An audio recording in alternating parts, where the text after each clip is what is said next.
Yeah, I can hear you. How are you Let doing? me, doing good, Yeah. doing good. Let me get my camera on. There we go. There we go. Let me convert my overlays. How's your day going, bud? It's going well. It's going well. Just got done streaming and settled in to relax a bit, but excited for the interview. Fuck yeah. Yeah, no, I know how it feels to finish a long day of streaming. You just kind of want to eat, you just want to relax, you know. Yeah. It's tired. Yeah, for Oh. sure, for sure. Um so do you mainly just play a buttload of For Honor? Yeah, so I mainly just play For Honor currently. Yeah.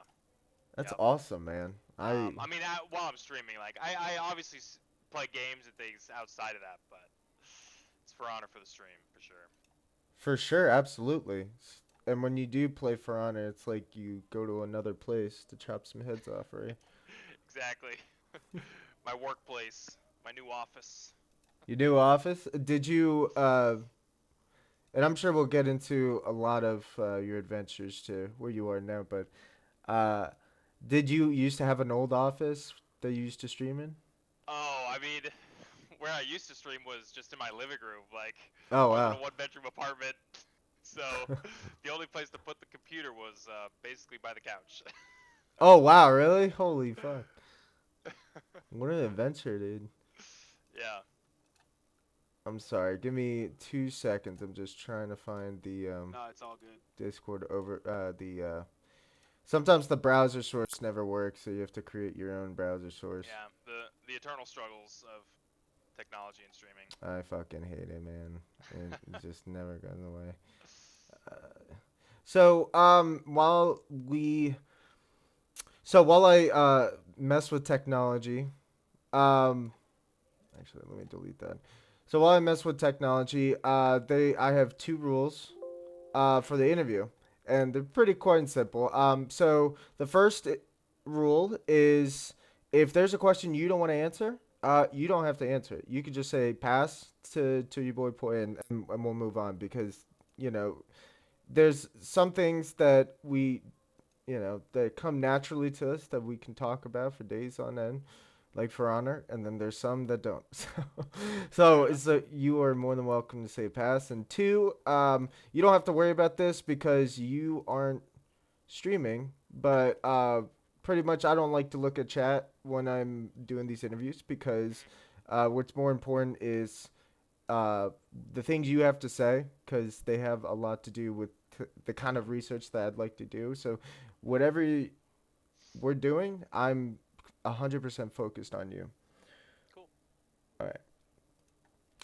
So while we are talking and I'm figuring things out, um, we can just I'm gonna get start. this cat out of my.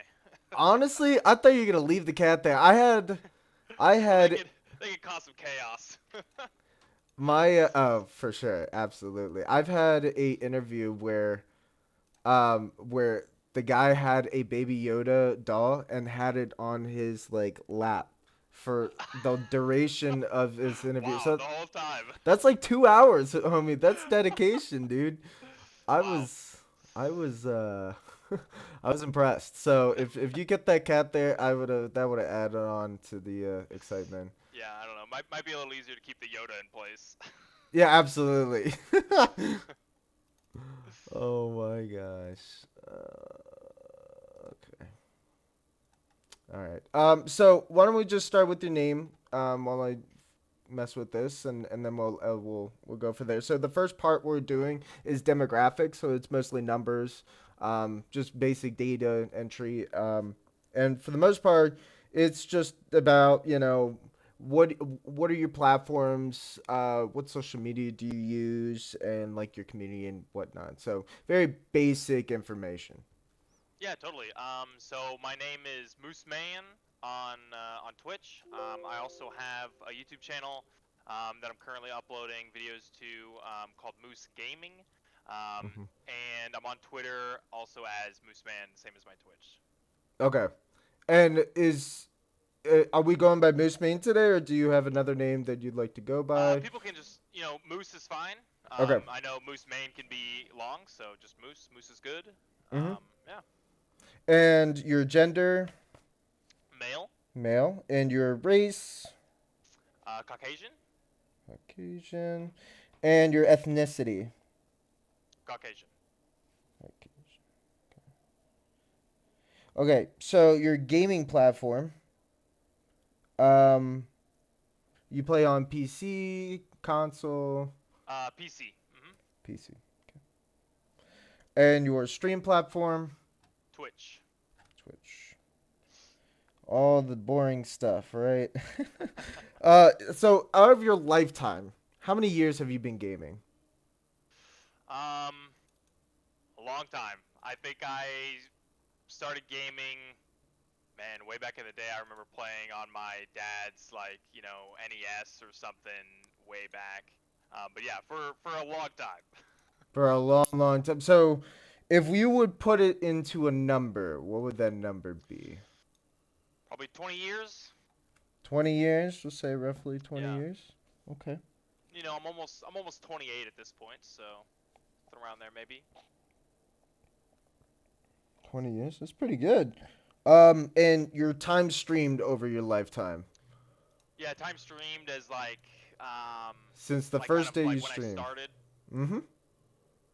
Yeah, I think my first stream was back in 2016.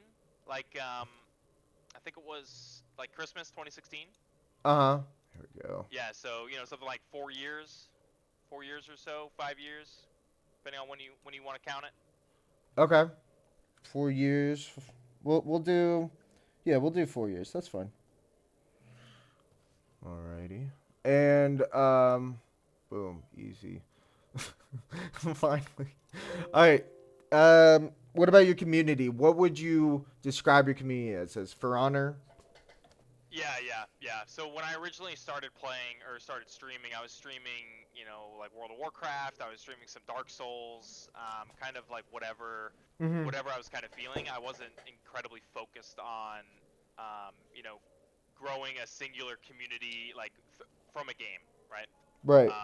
But yeah, but as I kind of matured into what I how I wanted to stream, and kind of the strategy and thought behind it, it centered around For Honor for sure. So Mm-hmm. whenever I came back to streaming, in the last couple weeks, that's why I chose to stick with For Honor because that community had already been kind of built up from time past. Mm-hmm.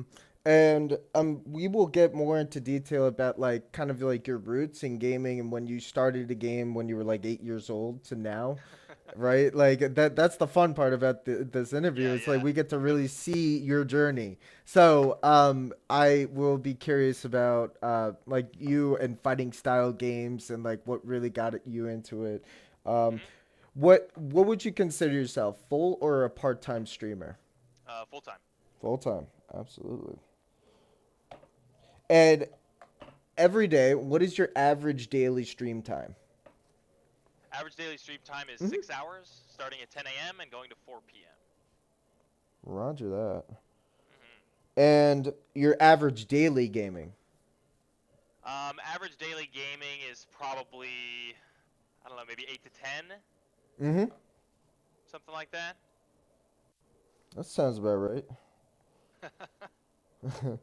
And let's think about social media. So, like, Twitch is considered social media, Discord, social media. Out of the whole day, how much time are you spent using social media?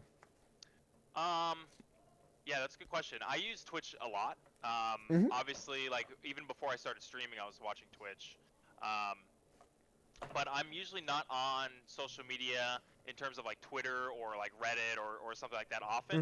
Mm-hmm. But I very much have Twitch up a lot. So, counting Twitch as part of social media, 10 plus hours, right? Like I'm even watching Twitch, like even if I'm not gaming and stuff. So, Mm-hmm. And that's like even before you go to bed, you watch Twitch, while you're falling asleep, right? sometimes, Mm-hmm. and sometimes not. I think it's easy. It's kind of like watching TV to go to sleep or something. I think it's easy to get in that kind of a habit. And it's not Mm. one that I'm trying to keep, but it does happen from time to time. Hey man, I'm guilty of it too. Nobody's pointing guns here. So how many? So before you even started streaming, how many social media platforms were you using? Um, Really just Reddit. I mean, I am not a huge fan of social media. Mm-hmm. And whether or not I'm a fan, maybe is the wrong way to put it, right? I'm just not very in tune with it. Like some people automatically are good at opening up and sharing and kind of putting all that stuff out there, and that's not really my style. I am not really into the whole like, here's all my thoughts on everything and everybody should want to know about it. Because Mm-hmm. honestly, I don't expect people to really care about what I have to say. So it's kind of difficult for me to step into like the more of like a social media kind of role because I think it just comes more naturally to some. And so after you, well, now that you are a streamer, Hmm. have you seen that number go up for the amount of platforms that you use on Oh, social? for sure, for sure. And it's Mm-hmm. mostly like out of necessity. Like I'm when I was thinking about how I was going to take the opportunity to stream full time, a lot of that Mm-hmm. was honestly being a little nervous about how much social media I'd have to increase like within my life. Right. Specifically Twitter as well. Because I feel a little bit different between like Twitch as a social media versus Twitter. Mm-hmm. And Twitter to me, as somebody who doesn't use it often and all of that stuff, is a little bit more daunting than something like Twitch. Tell us a little bit more about that. Why is Twitter more daunting? Yeah, I think it's more of like people have like Twitter managers and stuff. People have people that are just tweeting for them and making sure that they're saying all the right things and that they're Mm-hmm. designing their page and doing all this stuff and I think that's overwhelming, Right. honestly. And I think too, there's a lot of pressure. I think to you follow me, I'll follow you, Mm-hmm. or you scratch my back, I'll scratch yours. And I Right. think like I think it can be tough to navigate, as well as making sure that you keep that presence up, right? Some Right. people, I think one thing that we could talk about potentially is like consistency in content and stuff. And on Twitter, I think it's weird, like you have to type out these thoughts, and you just share them openly. And like Mm-hmm. I said previously, it's kind of hard for me to do that a bit, Yeah. which is honestly the most daunting part about it is just you know having to constantly be on the platform and making tweets. I guess I'm not sure.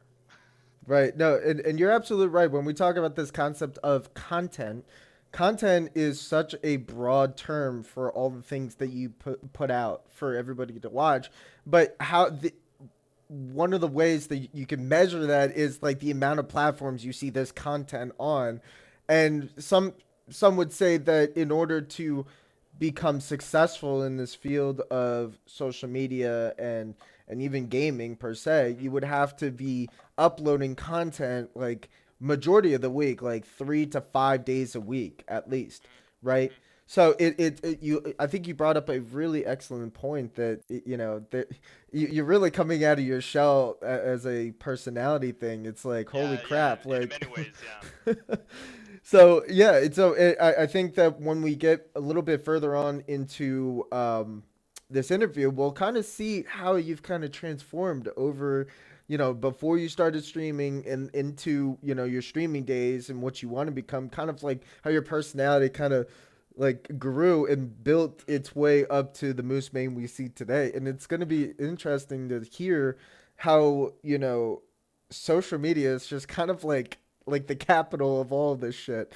Yeah, But it's yeah. it's awesome, man. So I appreciate you getting the boring things out of the way. We're done with Hmm. demographics. Now let's actually get into the fun stuff. So we're gonna start with what you were like before you were a streamer, and like kind of like that 8-year-old growing up and really starting to figure out video games for the first time.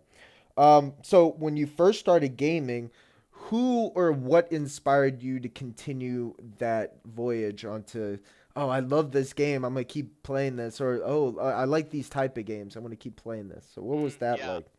I mean, I think when I think back to my childhood of what game, was really impactful to me, I'm thinking about like N64, Mm-hmm. back in the day playing like Majora's Mask and, Smash Bros on the N64, stuff like that. And I was always kind of I also grew up with Game Boys and all of that other stuff, and I Mm-hmm. had an older brother, and I a lot of times just enjoyed watching him play. Um, which I think, looking back, that's an interesting thing because in a way that was almost my first introduction to how people could enjoy Twitch, right? Like watching others play video games, I actually found enjoyment in that. At an early age, I just didn't really realize what that meant. Mm-hmm. Um, and then I think too, some like Metroid Prime games, stuff like that was also very good. And so was it, what about the, when we talk about N64 and like getting onto console, we also talk about like co-op, right? Instead, Yeah, yeah. yeah, like watching it, like I think that you're absolutely right. Like the first time we get to actually see somebody playing a game is when we're watching your brothers or your friends, Yeah, or like you're get in the through a same level. room or something. Yeah. Right. So, what about playing with them? Like, did you find more of an enjoyment playing than watching, or vice versa? Um, sure. I mean, I'd absolutely find enjoyment playing and watching. But I think too, I find most of my enjoyment from gaming in the social aspect, Mm-hmm. right? Even today, and back when I was a kid growing up, like I would always prefer to. I wouldn't often play alone, you Mm-hmm. know. Um, and even if I was playing like an individual's game, like maybe I was hanging out on my Game Boy or I was doing something else. Like I was never really alone doing that, right? I'd be in a room with somebody, or I'd still be interacting with them, Mm-hmm. and that kind of carried through to my adult life, where a lot of the games that I play are for social interaction. Mm-hmm. Some of that recently is due to COVID-19 and all of this, Absolutely. all of this stuff. Um, but even when life was more normal, and you have social lives outside of gaming, Mm-hmm. I would always keep that community aspect close when it came to that. Right. And it's so interesting because we talk about your personality and how you're kind of like, you had that small town, like, kind of personality, like, where you wanted, like, a couple of people around. Like, Hmm. it's not like you like big groups or whatever, but, like, you still like that company, right? Like, you like those people Yeah. kind of being there and kind of going through the experience with you. Uh, Hmm. what was, what do you think was your perspective of, like, going through like a story mode game? Because we all, I guess, like, you could say that, like, Majora's Mask, I mean, Smash is more of the multiplayer, like, fighting Yeah, game, yeah. right? But when you went through Majora's Mask or even Ocarina of Time and you going Hmm. through those games, and were you playing with your brother, kind of going through that story and Oh, and for like kind sure. of Oh yeah. yeah. Oh yeah. Yeah, it was a tag team effort. And too, like, I specifically have a memory. We were in like it was like the water temple, and there was some like big fish boss, and you have a Oh platform, and yes. the fish jumps all around, and you have to use the Mm-hmm. Zora mask and all this stuff. And I specifically remember I was gaming with my brother in my living room, and the TV was like on the ground. I don't really know why, but we were nice and intimate with the game. Right. And I remember, that boss was just like destroying us. And one day I was like, Eric, let's try to beat this boss again. And he was like, Moose, I don't want to do this. Like, we've tried it, we can't do it. Blah blah blah. I was like, please, one time. And 9 times out of ten, if we couldn't do something, I'd give the controller to my older brother, right? And it was that day we beat the boss and were able to continue with the game, and it was just incredible. We felt like we had conquered Everest or something. I don't know, but yeah. The fish was, I think, when you were like, you're a youngling, like when you, like, that's the smaller boss before you even get to like the bigger boss, like when you get your sword, right? And you have to do it again. Like, you have to do every temple twice, right? Yeah, I yeah. guess I, I, until I don't entirely remember. All I know is that you yeah. had to have the Zora mask, Mhm. whether you were, but you had to put it on, and then you had to do your own like dives in the water, and then like sprint up to like get back onto the platform. And for the life of me, I couldn't do it for weeks. Honestly, there was a parts in, I would say in in Majora's Mask, I found more blocks than in Ocarina of Time. I think Ocarina of Time, like, there was so many things that, like, I found that like really hit me, like going against Shadow Link, right? Like Yeah. when you're in the water temple and that's the first door you find. Like I thought that was symbolic. Me and my brothers would always play that level and then repeat it because we always like to fight ourselves. That's And awesome. yeah, so it was like there was always a part of that storyline that really fit the gamer, that fit the Hmm. user. And I think that you're a prime example of that. Um, what about social media use and the platforms that you use? What was the intentions of using that before you even started gaming? Um, I mean, to be honest, I'd never really had a huge interest in any sort of social media, right? Mm-hmm. So like Facebook, not a huge fan. You know, I'm not really on Facebook. I kind of stay away from it. And honestly, similarly to Twitter. Um, but that kind of becomes a necessary evil when you want to be a full-time streamer. So, Mm-hmm. and that's an interesting thing that I'm still, you know, it's an ongoing journey of how I am handling you know, the online presence that is arguably necessary to be on those social media platforms if you want to be successful on Twitch. Mm-hmm.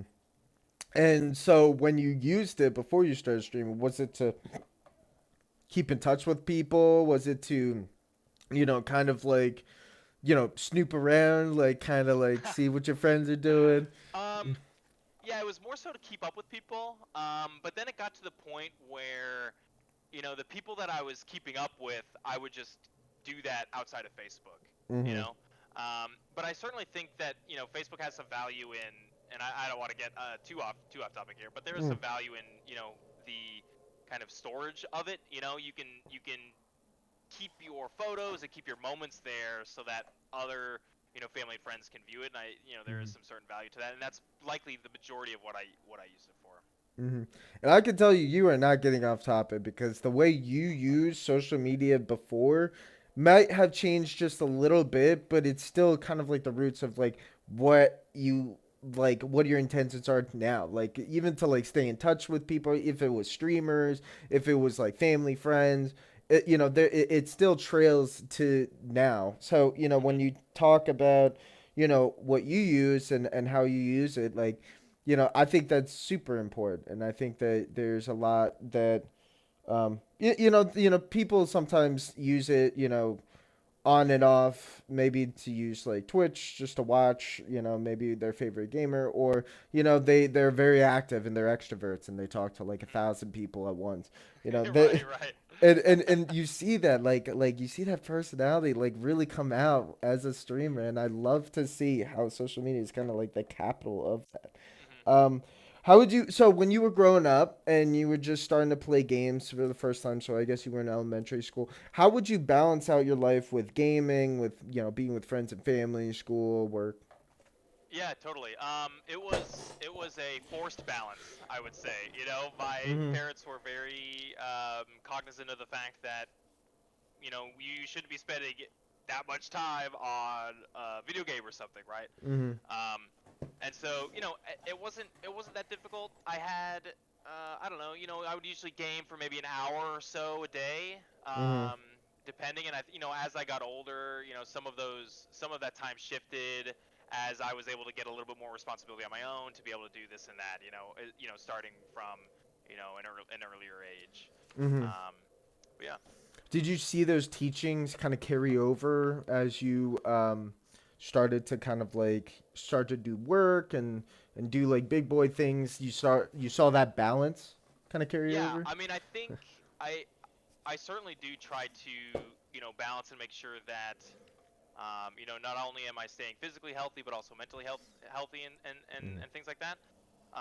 But I think what the main thing that that did for me was it brought it to my attention to make sure that I'm cognizant of it, you know, in the future, right? Like all Mhm. things should be balanced, and what that balance is, you know, that balance isn't always 50-50, right? It's you know, the weight could be on either side, however it's distributed. But I think you know the importance of kind of learning how to limit intake of video games and then kind of you know additionally social media, that Mhm. kind of stuff, and understanding that there is a price, you could say, um, that was, I think, good that I kind of got that early.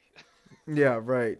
Did you ever hit your limit when you were gaming, like where you came to the point where it's like things are going on internally that are just kind of kind of messing with me a little bit. Have you ever met those limits? Yeah, like what do you mean limits? If I'm like I think gaming can certainly be like an escape for things. Um, and I would say yeah, I've probably used gaming in that sense for sure. And Mm-hmm. I think that's in my infinite wisdom, potentially a common occurrence. It's not something that I would necessarily know, and it's not necessarily something that's easily brought up. Mm-hmm. Um, but yeah, I've totally used it as a way to escape, right? Because Mm-hmm. you're either able to escape into your own little world, right? If you're playing alone, you're playing a single player game or whatever, to kind of help distract yourself from other issues in your life that might be happening, or it's a way to join a group of friends and that's kind of siloed off into that own little area, and you don't really get a lot of the noise from the real world if. So I think that can have its uses, Mm-hmm. though always in moderation, right? And that's a perfect explanation of kind of what those limits are, right? Like having your friends and family being involved if say it goes a little bit too far, or if say your basic needs are kind of like being compromised here. You're not eating, you're not sleeping, you're not doing these things that you need to do on a daily basis, or else you can't function as a person. But Yeah. that balance that you have when you were young, like that helped you kind of understood, okay, like my body and my mind come first, and then comes gaming. If and Mhm. sometimes we see that unity, right? Like we see gaming kind of help our self care, and it helps us kind of connect with people that we don't usually see, whether across the world or like your neighbor. But Yeah. Yeah. like I enjoyed seeing that you had more of a positive experience growing up and gaming, and you had those limits through your parents. Um, Mhm. what was your kind of idea of what? We'll start with this. So, what was your idea of kind of like stress growing up? I don't know, just regular school and childhood stuff. I don't think Mm. my childhood was certainly not incredibly out of the ordinary. Mm-hmm. So just kind of regular stressors. I don't know what is a middle school, high school student stress about, right? That kind of stuff. Are my are am I worried for this test? Am I ready for this? Is the girl gonna talk to me? Does she like me? I don't know. Those kind of things. What's going on with my body? Yeah, right, right. What the hell's going on? So Yeah. like, so that's pretty like that's right there on the money. Like you're pretty much just worried about getting through school, getting through your life, and like you're not really having to deal with things that are just way too strenuous on you and your body and your mind. So that's awesome. What about depression? By any chance, have you had any encounters with Um. depression? Yeah, I think I could probably say that I've had some sort of struggle similar to that. Mm-hmm. I don't often talk about it, and it's not something that I've also voiced. I've Mm-hmm. not spent a lot of time even trying to think about how to voice it, right? But yeah, I mean that's certainly something that I've thought that I've struggled with, and I Mm-hmm. think per person it's different, right? Right. So I can only really analyze and talk about my personal experience with it. Sure. Um, and I think you know a lot of it is being cognizant that those feelings and those emotions are valid, Mm-hmm. and but also not permanent. Right. And I think a couple years ago, even when I might be bleeding into some other questions here, but that's Mm. a little bit of why I was into streaming so much. I had a lot of free time. I was in a new town, I was in a new city, Mm-hmm. and with not a lot of friends. So how do you what do you do and then I just saw a lot of anyway, tomato tomato, we got to stream, but yeah. No, but that's you. I think you brought up a really good point. Like depression, anxiety, stress. That all really has to do with like you specifically. Like there's things that we can all relate to, and when like say if you lost somebody or things don't go the way you want them to. Sure, that's going to create a lot of different a variety of symptoms for mental health status, right?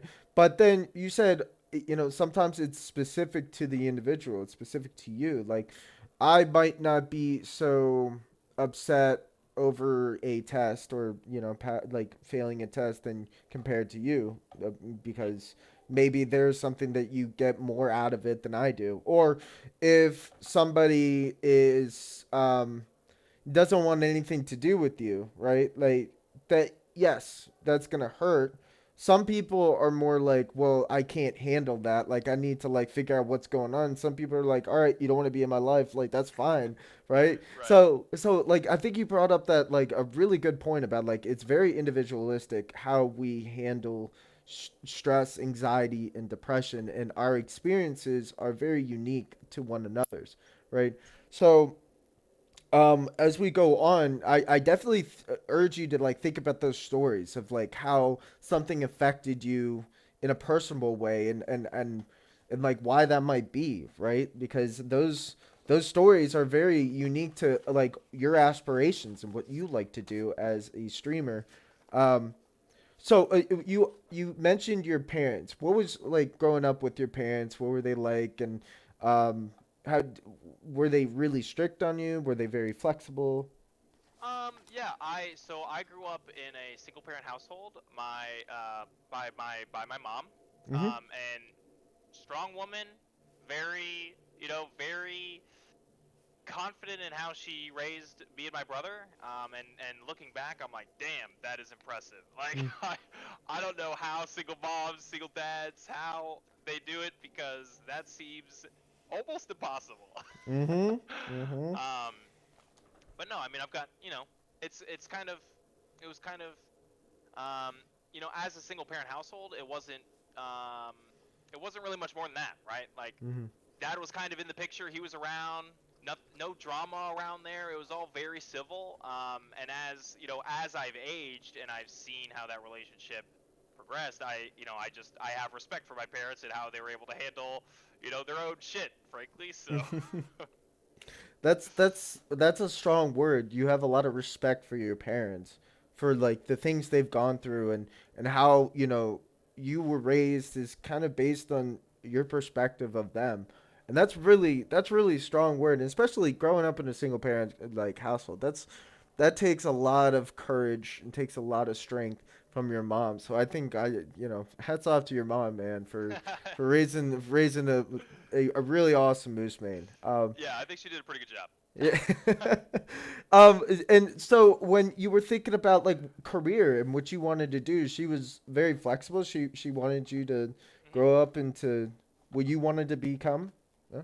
Yeah, yeah. I mean, there's been nothing but support from my family, which is not necessarily what I expected. I didn't expect anything negative, obviously, Mm-hmm.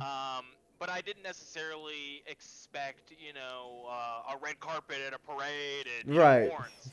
Um, and they've been just as good as they need to be. You know what I mean? Like, nothing crazy and on either side, but they're very much like, um, they're emotionally very supportive and things like that. So yeah, no, it's good.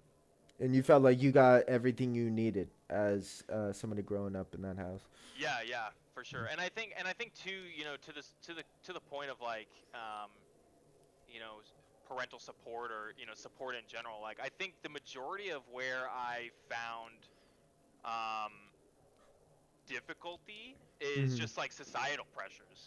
Like, Right. is it, if I'm set up with a good job, and I don't, I've got no issues, I've got benefits, I've got all Mm-hmm. this other stuff, you know throwing that away to do something that you're more passionate about, but also is arguably way more difficult.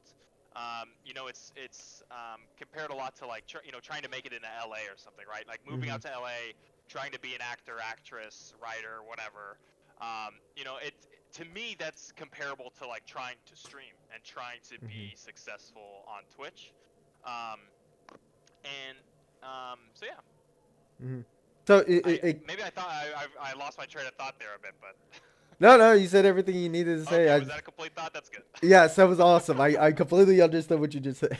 So I thought I think you're completely right. It's like moving to LA. It's like starting a career in film and trying to be put on Star Wars eventually. Yeah, Like, yeah. like it's one in a million, kid. Mhm. But that's important because like a lot of what we want to do is sure we want to make money, but we want to be not just success doesn't mean just money. It means Right. that what you do makes a difference to not Mhm. only just you and the people surrounding you, but like a majority of people in this world. So when you stream and when I stream, we want to be successful. Maybe we're playing different games, we have different intentions for the stream, but we want to be make a difference to our community, and that's huge when we talk about streaming and what we feel like is a passionate part of why we do it, why we get on every day. It's not just for us. It's for the people that come in that want to Yeah. hear about your day. Like they want to see some awesome freaking head cutting offs, but they also want to see like how you're doing, man. Like they want to see that smile. They want to hear your voice. Like there's a lot of small like micro specs that come into play with stream, Mhm. Yeah. and it's kind of like going to LA. So I like that analogy there. What about like what about your gameplay? Like, did you used to play competitively before you started streaming? No, I never played anything competitively. And I think, you know, I don't even think I've gotten anywhere near competitive on basically anything. I think when I originally started streaming For Honor, you could say I was competitive simply because it is a smaller game, right? So there's not Mm-hmm. as many people trying to be as good as they could be. Right. And also, I was just putting in a ton of hours onto it, so it's hard not to improve at a game when you're spending 30 hours plus a week on it.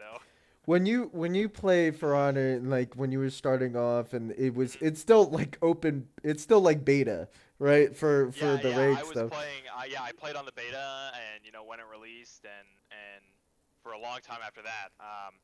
And I remember when I was first playing it. I mean, I was so bad, Yeah. but that was almost a blessing in disguise because everybody was bad, Yeah. right?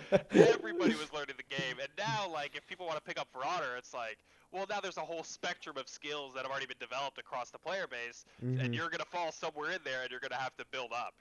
Right. And they try to like prop you up with like all these things you can like unlock as you do it. And Right. I remember it used to be it's not what was now. Like what it is now it's like 1v1s, but it used to be a tournament bracket.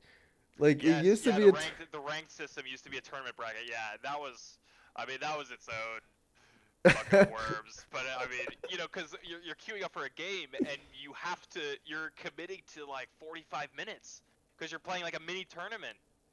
Mhm. Exactly. In theory, I think it's a very interesting idea, but in Mm. practice, mm, Right, there are you some things to be desired. I think. and like sometimes you would it was like kind of like if you were playing games like multiple so say you're in the quarters, the semis, the final. It's like waiting for somebody to stop casting your game for you to move on. Yeah, That's no, what no, it felt like. absolutely, yeah. Yeah. So that's also that you used to play that. I remember like one of the first questions I asked you was, "What did you play?" And I think you played Nabushi or it was something like that. Yeah, Aramusha Aramusha, was my that's what it main. was. Yeah. Yeah, Aramusha. So but as I'm watching the stream, like you're just casually chopping heads off, and I was like, oh well, this guy, he's really trying to bring a casual as, cutting limbs, chilling out, trying to get some points, helping out his team, but he's really just talking to chat, having a Mhm. great time, and I thought it was really special. That Wow, thank you. yeah, Yeah, I no, think I absolutely. think too, like, kind of what I aim for, in that stream is I think it's important to understand, um, you know, your strengths and essentially what you bring to the table. Mhm. And when I think about my stream, and it doesn't matter what game it is, it could be For Honor, it could be, if I was streaming League of Legends full time, or maybe even Hearthstone. Like the genre, I think doesn't really matter. But what I Mhm. think about is, what do you bring? And for myself, I think when you're looking at what you bring, the spectrum is essentially a function of entertainment and skill. Mhm. So and then almost every streamer has some sort of mixture of those two, Mhm. right? So if you look at somebody like Ninja at the beginning of Fortnite, his value was being good, skill. Mhm. but then maybe conversely, you look at somebody else like I don't know another. I'm not able to stick it to the Fortnite realm, but somebody like Trick2G who streams League of Legends, right? Mm-hmm. He's not the best player in the world, and he's not trying to be, but Right. he is very entertaining.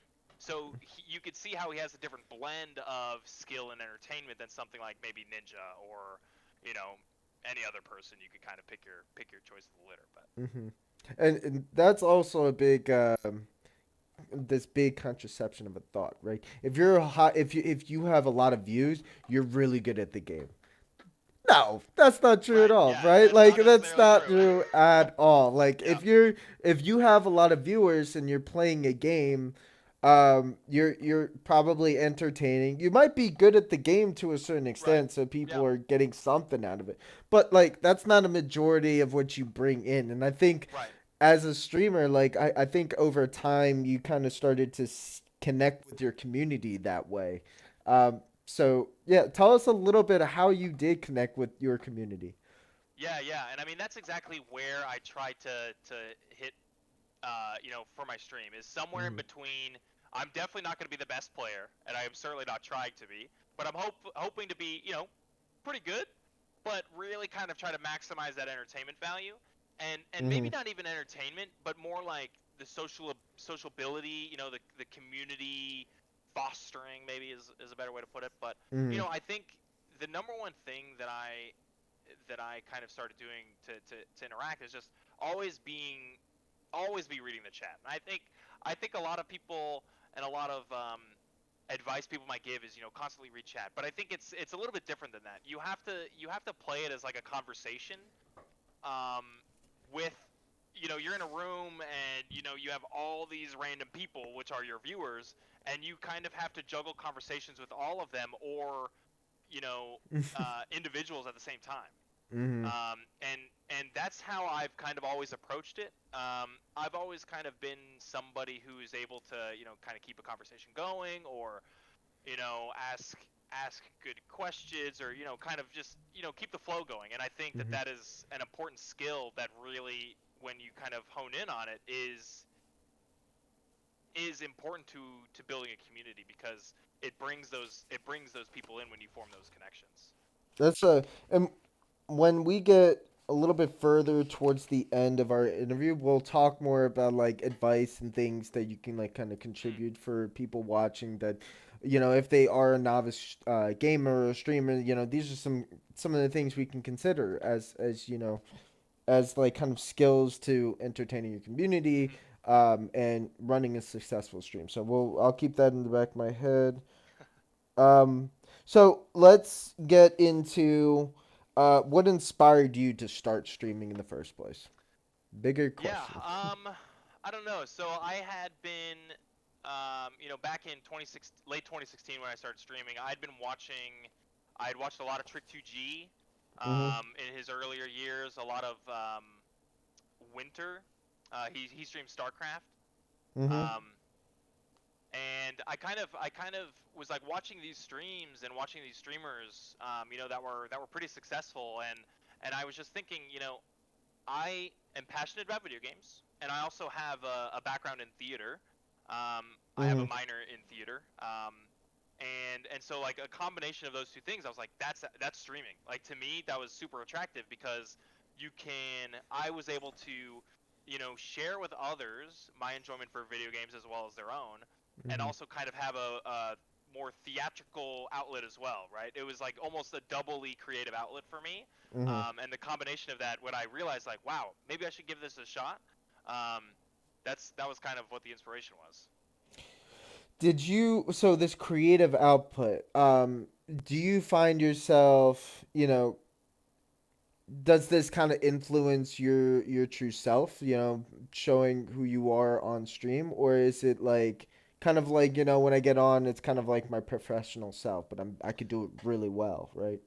Um, yeah, like how much of it is like really me on stream? Right, I think right. I think I've thought a little bit about this in the past couple weeks as I've tried to, as I reflect on how I streamed in the past versus how I want to stream when I've officially gone full time. Mhm. Um, is just kind of, it's just turning my personality up like to 11, right? Kind of just increasing all the things that I already kind of do and have natural strengths at. Mm-hmm.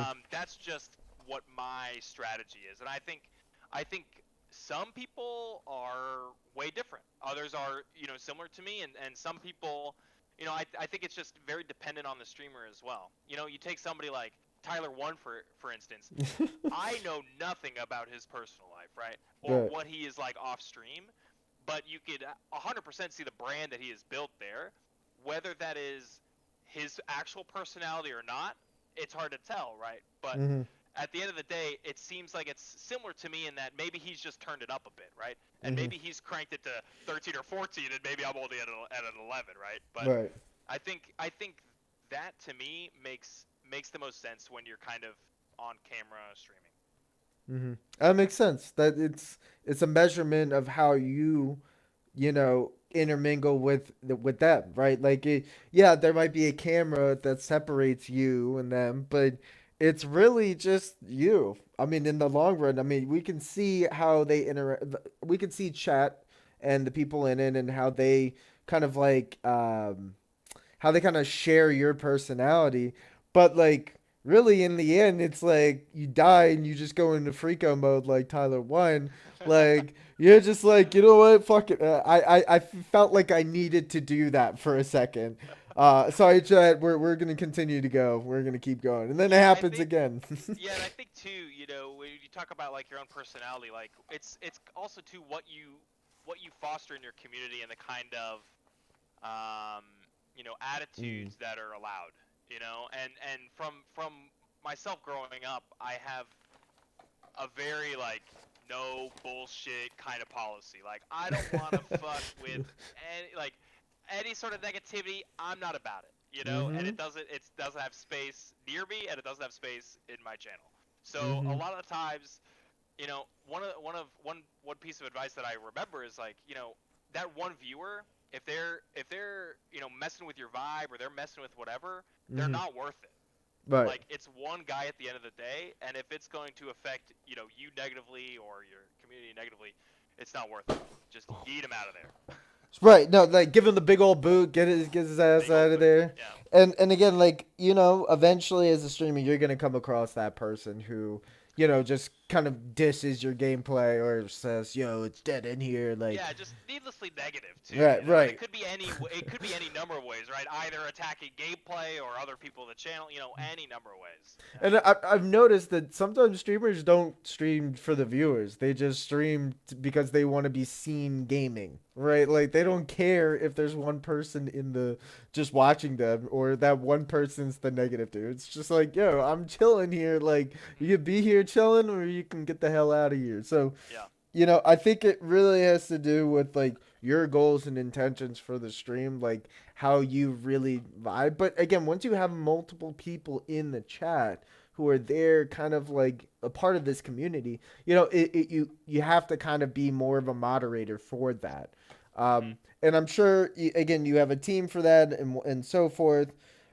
But when you didn't and it was your first time streaming, what was kind of like what were you kind of doing and like what was going on behind the scenes to kind of like get you to become the Moosemayn we know now, right? Yeah, I mean, I think behind the scenes, it was a lot of there's a lot of aside from the technical aspect and having to make Mm-hmm. sure that your stuff is working properly and like during the stream that everything is sound and all of that stuff. I feel like anybody who's done any sort of streaming knows what that struggle is. Mm-hmm. Um, but it was a lot of like you kind of have to learn how to deal with those things as they come up. Like that first time where somebody is needlessly negative in your chat or Mm. whatever, you kind of have to respond to it as best as you can and then learn from that, right? So, I do remember, kind of like the first time I had to ban somebody, and I thought it was this huge deal, and like, I kind of felt bad too. But at the same time, it's like, you know, at the end of the day, it's my channel, and I have to set the rules. And like, Mm-hmm. you kind of as you're going through these experiences that are, you know, potentially these negative ones where you have to manage. Um, these people Mhm. that you don't necessarily want in your channel, you kind of have to form your own rule set. What do you tolerate? What do you not tolerate? And you also at the same time have to understand like sarcasm in text. It's very difficult to to see sometimes. Some people are just trying to mess with you, tease you, and you kind of have to understand like where that line is for you and where that line Mhm. is for your viewers as well. Mhm. Knowing that line can sometimes be a little choppy at first, but once Mm, you kind of get into this rhythm, I would say, like as a streamer, you start to understand the do's and don'ts. And, that's not necessarily just for you, like that's for the chat, right? Like things mhm. that kind of like create friction or things that, create like this like I don't know, this blossom of a flower, right? Like somebody Yeah. says something about like you, and everybody's like, yeah, no, I've noticed that about him. He's awesome. Like he's got like a really great smile, or like something very small, but it keeps it going, keeps that hydrated. Mhm. But then you have somebody who's like, oh, this gameplay sucks and all that crap, and then it was like, who are you? Like get out of Yeah. here. So like I think you become more of a lawmaker as you're Yeah, doing yeah, this, yeah, right? yeah. Um, what did your friends and family think when you started streaming and you told them all about it? Yeah, when I started streaming, I mean, they was kind of like, okay, cool, like Yeah. they didn't really think much of it. And then the more I talked about it, the more I, realized how much I enjoyed it, and could potentially see myself attempting to do it full time. Mm-hmm. They were receptive of it, but it's difficult because a lot of times, like especially talking to my family, Mm-hmm. extended family and stuff, like they don't Mm-hmm. really know what it is. So you have to explain it to Right. them.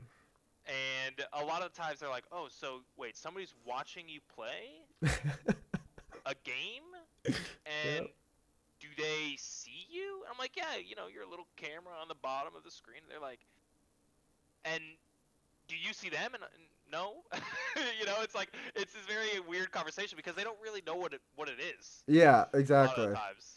And a lot of people, I would say, streaming kind of like creates this whole new universe for gaming. Like people think like gaming is like the old traditional Nintendo, like you sit with your friends and you play this game, or like the traditional World of Warcraft. Oh, this is Cartman sitting at the wheel and like Yeah, his yeah, mom just exactly. yeah, so like you think about that, but then you're like, no, but like sometimes it's actually there's a magical place that you can go online, in three parts, like whether Facebook, YouTube, Mm, or Twitch, and you get to see these people like really come out as entertainers, mhm. a, aside from the entertainment. Right. So Yeah, yeah. it's just incredible, and but here's the catch, like they don't understand that the people coming in, they're not just seeking information about the game, or they're not just here to just watch the game. They're here to see the person playing the game and kind of like connect with that person. And Mhm. that's like more of an advanced understanding of how this social media concept comes into play with gaming. And I think like Twitch streamers, we're all kind of like what would you say, kind of victims of how we can all kind of come together in unison and say, well, it's not so bad per se. Yeah. So what kind of can you say over your journey, like as you're starting to stream, has kind of changed your perspective about streaming, right? Um, yeah, so when I was streaming, I would say casually, Mm-hmm. I did what I called a couple test runs, quote Okay. unquote, Mm-hmm. which were essentially, whenever I found myself, maybe unemployed for a month or two, Mm-hmm. or I had, an opportunity to kind of attempt a more actual full-time stream schedule, similar to what I'm doing now. Mm-hmm. I did those as kind of test runs to make sure that that I mentally would be able to sustain, streaming, because I think Mm-hmm. there is there's a lot of challenges I think that come with streaming. Mm-hmm. Mental health that we've touched on, physical health, and in some ways, streaming can actually be kind of lonely, even with people in the chat. Right. I think that's a little that varies from streamer to streamer and community to community, but Mm-hmm. um, that was definitely something that I evolved with through those kind of test runs to understand what it would mean if I actually went full time. Right. Exactly. And so the kind of mindset that I have is more work oriented, right? I know that not every day is going to be an easy day. In Mm-hmm. fact, the majority of them are probably going to be difficult. It is not, if it was easy, then everybody would be doing it. Right. Um, Exactly. and I think too, there's a lot of variables that go into that. But yeah, that's kind of how I approached it in as realistic a way as possible. Mm-hmm. Understanding what the risks were, and knowing how to mitigate that, and understanding that you know you you are it's almost a job, right? I think a Mm-hmm. lot of people that start streaming are like, hey, I love doing this, so I'm just gonna do it all the time. And it's Mm-hmm. like, in theory, that makes sense, and that's a great way to start streaming. But Mm-hmm. at the same time, you need to understand that it's not always gonna be that easy. What if you've committed to streaming 5 days a week, and on one day you wake up and you're like, man, I don't want to stream. Like, I'm not gonna Right. get on. That happens a Right. lot, I think, with streamers that are just starting out.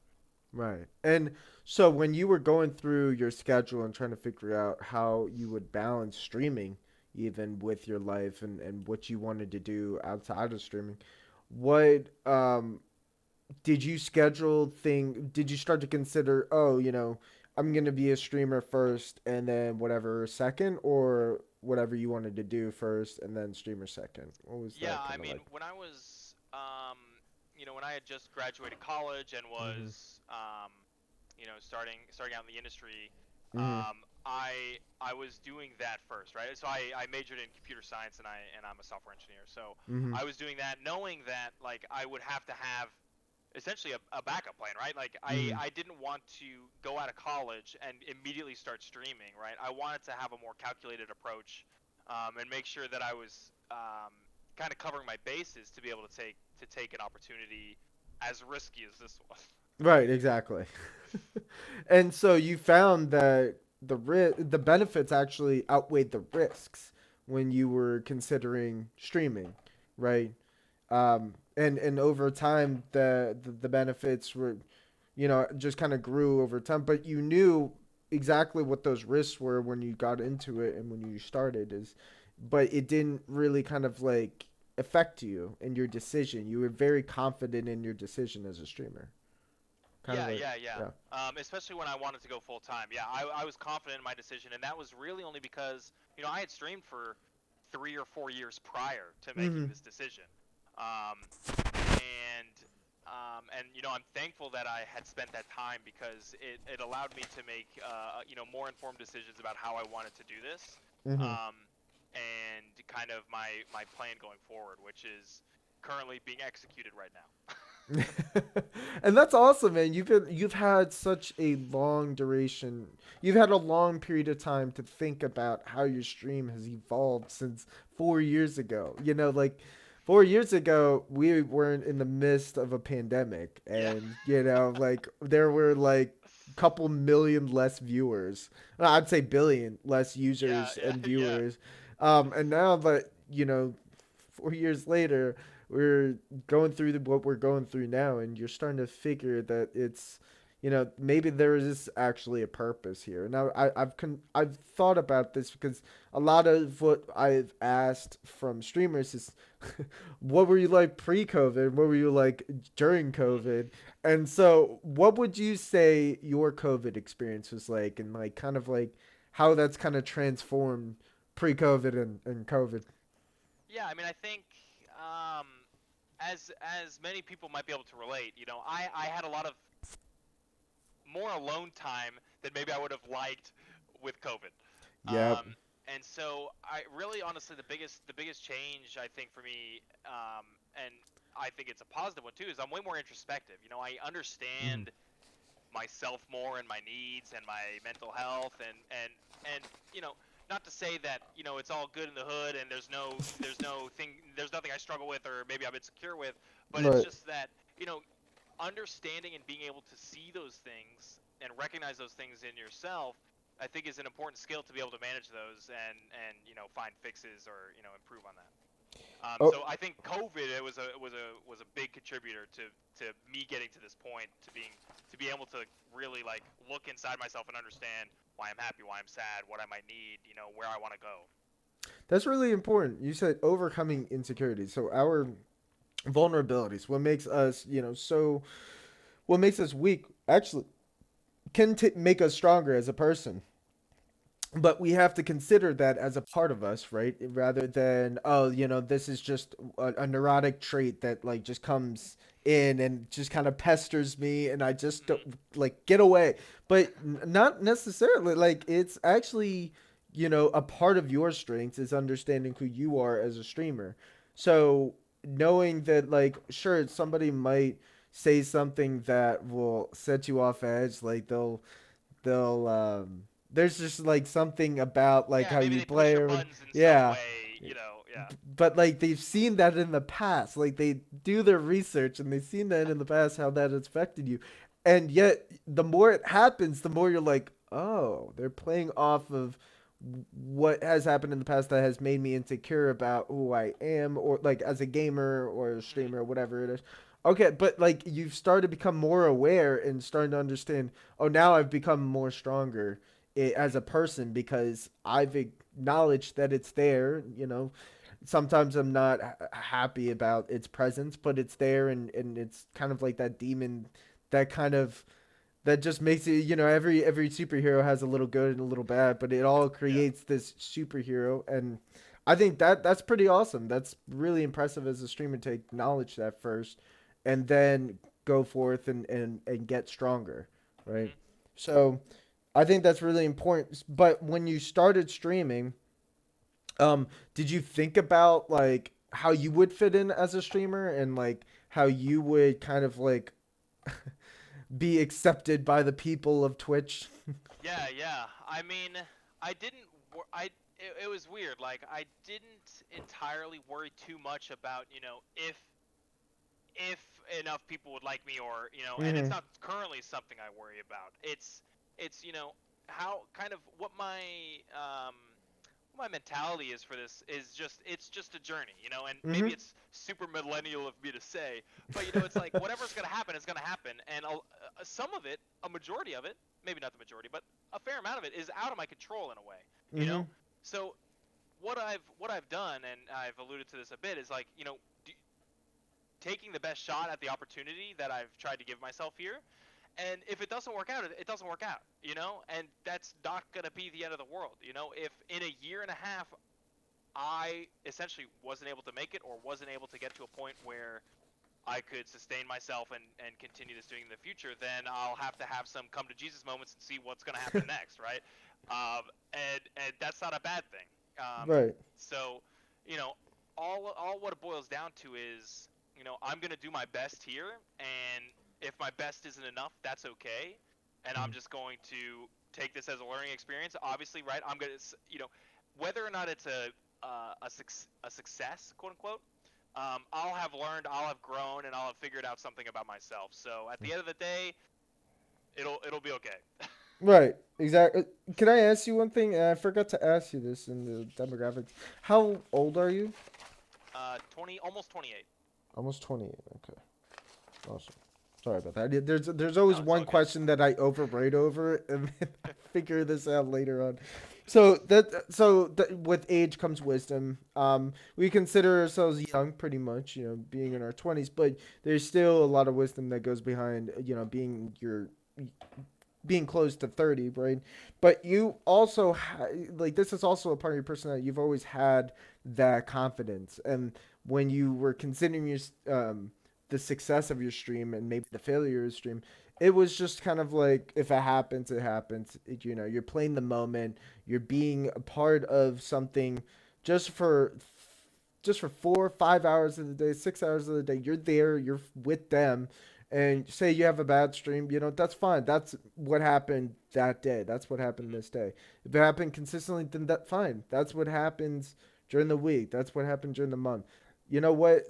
I'm trying something new. I'm trying something that, even after 4 years, we would consider, everything on social media kind of new to us, even so, because everything is fueled by something new, right? We might have some knowledge on how it works, but there's always something that sparks, chat just a little bit, Yeah. it tickles them a little differently. Yeah, like Suez Canal memes or something. Right, exactly. Just the most random ass shit. But like it, it's all connected in the world, and yet we, as like kind of like the streamers or people that are just kind of there for them to interact with, we're kind of like victims of what you are influenced by.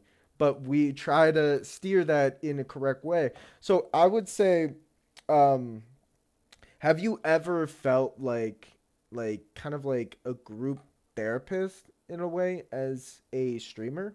Just kind of um, delegating the yeah, traffic I of mean, the there's chat. definitely people that come into the chat, and even when I was at like lower viewer numbers, people would come into the Mm-hmm. chat, and when you're starting out, you have those 2 to 3 people that are always there. Mm-hmm. And if and you also you get pretty close with those people, right? Like you start sharing personal things, and Mm-hmm. maybe they come into the chat and they need a vent or something. You are kind of there as a way to offer some advice, even Mm-hmm. if maybe it's unsolicited. But it is certainly something that happens. Yeah. And when they vent and talk about stuff that's really deep and connecting, when you find whatever it is to when you find the right words to kind of connect with them, does is there how do you kind of like feel about that, like when you like really know that you've helped somebody out, even if it's just like them connecting through text and you connecting through your voice? What Yeah. is that? Yeah, I mean, I think it's great. Obviously, as entertainer personalities, kind of, Mm-hmm. you can, at least for myself, I enjoy helping people. I want to do this to entertain and to, um, you know, form those communities, Mm-hmm. and I think that that comes with helping people, right? Like that is not a far stretch to say to, oh, well then you enjoy helping people, or you get some sort of gratification out of helping people. Right. Um, and I certainly do, and that's something that's not only like that's something that's a thread in my whole life. I Right. enjoy being there for other people, whether that's making them laugh or whether that's actually helping them out in some way, or just you know that stuff definitely carries over into the stream for sure. So, and again, that's really awesome that you feel like you've kind of changed a greater part of what's going on, right? Like, yeah, like sure, you're just one streamer and you're just chilling on for honor cutting heads off, but like, yeah, people that come in, they're just like they continuously come back in, and you find some sort of amnesty there. What's Yeah, that I like? mean Yeah. it's not so much to it's not like searching for a feeling of helping somebody, right? It's not I'm not like looking to be needed or something, Mhm. right? It's I can be there for you or for that viewer if they want me to, right? Mhm. Like it's something that I can totally empathize with, where somebody's having a shit day and they just need something else, right? And Mhm. if I can be that for them, perfect. Whatever that entertainment value is, whether it's for entertainment, whether it's for distraction, I just want to be available. And that's to me is a lot of where um, to where my, to more where a lot of why I do streaming comes from, is because I want to be able to foster those positive environments. And it's not like I want, maybe, I don't know a good way to say this. People that are struggling, I Mhm. don't necessarily want those people to be struggling for me. You know what I mean? Right. I just want to be able to help if they want help. Right. You're just there. You're a servant for them. Yeah, and obviously I am not a professional in any of these things.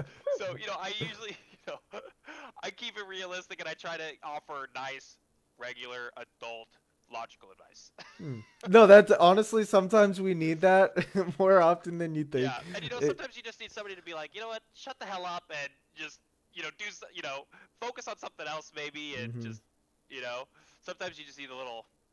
little slap. I know I do. Mhm. And I think sometimes playing playing for honor honestly like is half the remedy. You know, you're watching somebody take out all their anger with a big long sword, Yeah, or exactly. you know, so you know, like half of that is through the gameplay, half of that is through kind of like your take on it.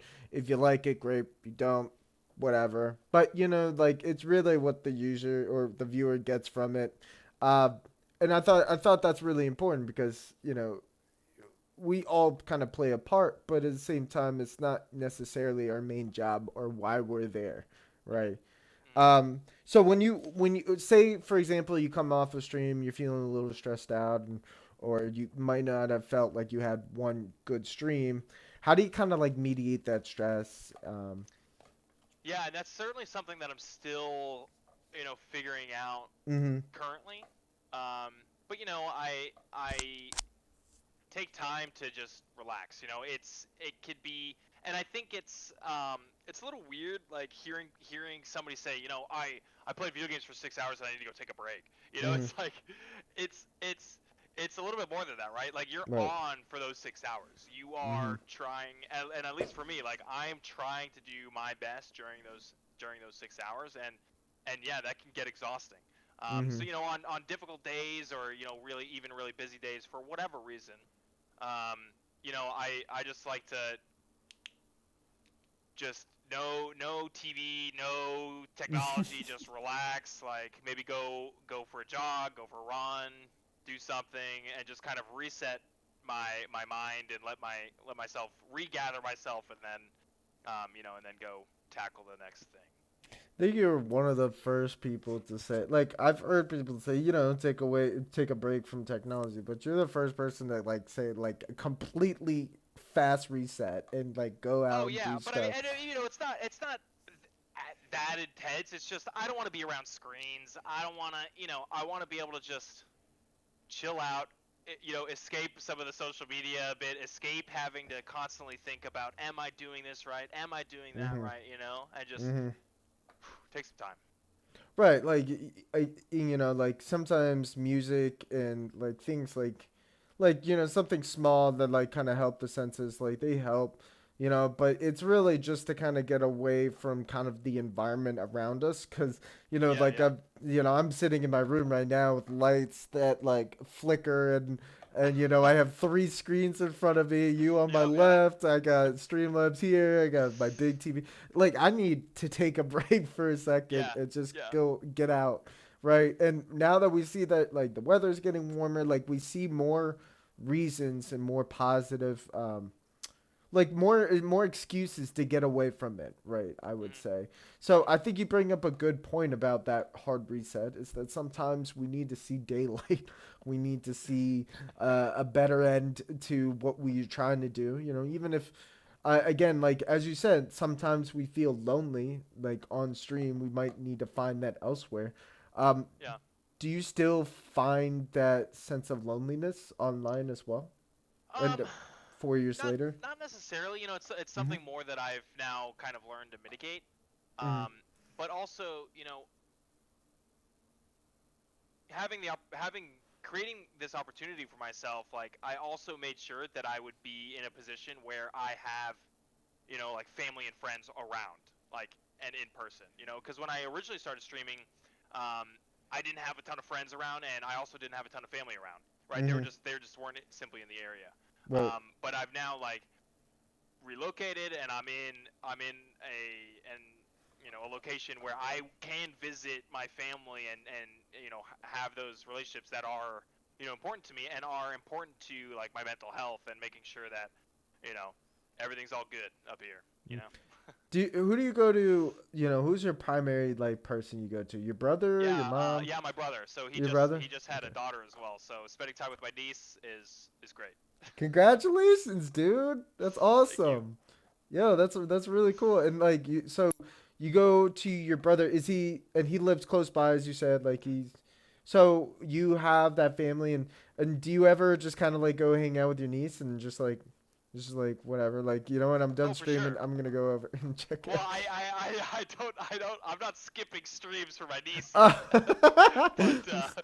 But yeah, I absolutely, enjoy that time, and I think, for me, it's important to have those like family relationships that I've realized are that have, I've found the value that is to me due to Mhm. the time where I lacked it, Mhm. because for some, and this is also family dependent, but some people don't need that relationship. Mhm. Some people have other relationships that they lean on. Maybe they have closer friends or whatever. Like, Mhm. it's all dependent on kind of what you learn that you need. And I Mhm. learned that I need at least some family around. Right. Absolutely, for, So without yeah. a doubt. But you have your limits. You know your limits. You know how much intake of people around you can handle, but you also know how much you kind of need. And Mhm. on the other hand, so you at this point, I think, as you said, you kind of know yourself and you know where you are, kind of as an adult. Like you're the man that you want to become, right? So at this point, we now have a culture in your stream. Tell us a little bit about that culture. What viewers come in to see, what kind of person do they know and love and cherish? Yeah, I mean, I think, the culture that I'm trying to foster is just, a chill atmosphere, but I think, that's obviously something that 98% of streamers are going to say. Mm-hmm. Um, you know, and I think it comes down to, I think, more of what you don't tolerate than what you Mm-hmm. are trying to foster, because I think, like, the absence of certain behaviors help foster what's actually there, right? So, any sort of um, toxicity or negativity, it's not necessary. So when I think that those things are necessary, like, Mm-hmm. that kind of fosters its own self and kind of snowballs into what your community is, and Mm-hmm. it's also, if you have, person X in my community, person X might be different in another stream. Mm-hmm. They might be able to, like, be a little bit more toxic or be a little bit more, edgy in ways that maybe I wouldn't allow. And they can understand that and know what that is, even if they're a new viewer in the channel, because of what I've allowed in the chat and Mm-hmm. what I tried to emulate as well. I think you're absolutely right. I think what you tolerate and what you don't tolerate kind of gives that impression of what you kind of want your culture to becoming, Hmm. right? Like you, and sometimes people don't know that they come new users or new viewers, they come into your stream and they might act the same way they acted in like Tyler One stream, and they're expecting you to burst out just going screaming because somebody chopped your head off. Yeah. Like they're not gonna get it. It's like, well, shit, man. Like I Yeah, I mean, I guess. think of it as like, when I get into Yeah. like a new person's stream, maybe that I haven't been in, or, if I was to do that, like, it's almost like a first day of school, you Right. know? You're in a classroom, there's a ton of people that you don't know around, Mm-hmm. and me personally, I would keep my mouth shut and my head down. You know what I'm saying? Like, until you understand your environment and what you're dealing with, Because Mm-hmm. I certainly don't want to go into somebody's stream and you know be what they don't want in their chat. You know, Right. that's the last thing I would want. So, um, but yeah. No, that makes sense. Like you want to be an observer first, and then you want to be active. But Yeah, and some, that's just me. Some other people I don't think can really turn it off. Like, they're jumping right in, and yeah. that's great. But that's just not really my style. Like sometimes I see like bigger streams like those who get like thousands and stuff. They like will donate $7 and then have like a nasty like Yeah. text to speech because they just want to hear it out loud. Yep. And I mean, sure, we see that like XQCs and like other streams, but most part like it's just like that's the culture. Like they like that. They want to be a part of that. Even if the chat is memeing, just Yeah, memeing and I for think, and I, hours. yeah, and I think too that's a pretty good point you bring up. Like, I think the communities differ wildly depending on the stream size you have. Mm-hmm. And I think that that's something that evolves naturally with your channel size. Obviously, like, when I first started out, two viewers. When those viewers come in, it's very close knit and tight. But Mm-hmm. once you look at people that have 1,000 plus, those relationships are not as tight, because Mm-hmm. it's almost as if a streamer has 100% energy to give to their viewers, and if you have 2 to 3 people, you're getting a lot of that energy for those 2 people. But if you're suddenly having to share that between 1,000, Mm. the depth of that connection has to come back a little bit simply because there's not enough room to keep it as deep as you could with fewer viewers. And I Mm-hmm. think that evolution is interesting to see, and it's something that you're always in the middle of, but never able to say, oh yeah, like this is happening right now. Mm-hmm. It's gradual. I feel like, and again, like we talk about the role of the moderator and how they come into play with the traffic that goes into the stream. But like, and as you said, you're kind of stuck in the middle of it, and sure, you have to mediate a couple of things, but Yeah. it sometimes you can't, and sometimes it's like kind of left towards the chat to be delegated for the moderators to be kind of simplified and whatnot. And I've noticed actually that some streamers they do like Judge and Jerry for like unbanning people, and they like kind of show how that goes and like the process behind it. Yeah, like investigating what they actually did and stuff. I think that's great. I think it's hilarious, honestly. And they'll go through like all the different like sometimes you just see people like they're just memeing and they just get Yeah, banned yeah. for it. So you get to go back to see all the memes that they came up with like over the course of time. You're just like, fuck yeah, dude. This is exactly the content you want in the stream. Is Yeah, like, right. judge judge fucking Rachel going over here. So again, like there's a lot that goes a part of, as you said, community evolves with culture, right?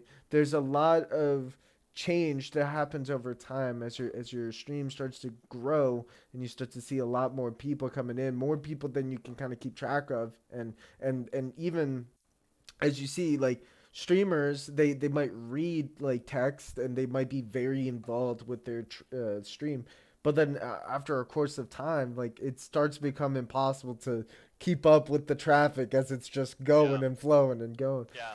So at this point have you gotten to that, has your stream evolved there, or have you still, do you still consider yourself like a small time streamer Yeah, who? I still consider myself a small time Okay. streamer for sure, for Mm-hmm. sure. I think and I'm not even partnered yet, which is one of my Mm-hmm. goals in the short term. Oh, for But sure. yeah, I mean, I think yeah, absolutely. Yeah. So, just kind of last thing about like right now and currently how the stream's doing. We talk a little bit about persona that's portrayed on stream, and then we talked about your true self, right? So we kind of touched on it when you talked about like you're pretty confident about yourself and you kind of understand like where you lie and whatnot. When we come towards persona and like what we portray on stream, have you noticed that kind of drifting into your real life? Like have you noticed like you're not just becoming like a man of theater, like this man of theater is becoming me. I think a little bit. Okay. And but I think too, that's just like I think the way I kind of equate it is, like if you're really upset or really tilted at a game, Mm-hmm. and you know how you can just like you turn off the game and you go do something in real life or whatever, Mm-hmm. you bring those emotions, right? Like those Right. emotions don't just instantly disappear the second you press the X button in the top right, and I think it's also similar to like positive emotions and to Mm-hmm. the energy that I bring on stream. Like it does and it does and can carry over into my real life. But that's something that I am easily I can recognize it, Mm-hmm. and kind of deal with it if I need to. But at the end of the day too, if I suddenly feel myself being a little bit of what I am on stream, like in real life, Mm-hmm. um, it's not something that it's bad. It's just maybe I've turned it on for a second because maybe I'm at a party or something like that, or Right. maybe it's a really social thing and like and stuff. So I think yeah, it definitely those emotions definitely carry over and they're not instantly turned off for sure. That's, I think that's really important what you said, is that it's understanding how you are as a gamer, like being a streamer has helped you kind of delegate through those like stresses of life. Like you kind of understood, okay, like you are going to die, you are going to have bad games, you are going to have bad streams, but it's good to just kind of delegate it right then and there before you take it on and you're trying to go to sleep, or Mhm. you're just you're hanging out with your friends later that night and things go that way. So you're kind of like a master of your own domain, of your own emotions, of your own self, and you've kind of kept that in check by understanding like I've hit my kind of like my limit, or I'm getting there. So let me intervene as quickly as possible, right? Mhm. Let me like maybe switch the game mode, right? Or let me hype up this positive comment in chat that might Yeah, actually yeah. start a different thing. So I think that's really important, man.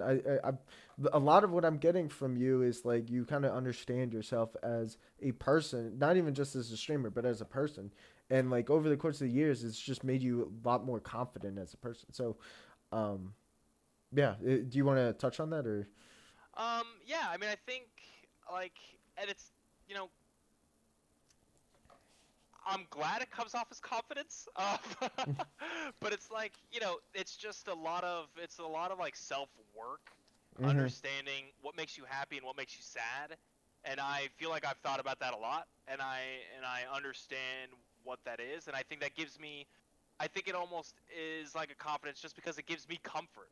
I Mm-hmm. am comfortable with like almost what I know about myself. I'm comfortable with that kind of stuff, and I think like um, that that comes and so I think that comes off as confidence, Mm-hmm. and I also wanted to I wanted to come off as like almost welcoming. Like I want to be approachable, and maybe that all I think and maybe confidence kind of coincides or overlaps a lot with that. Mm.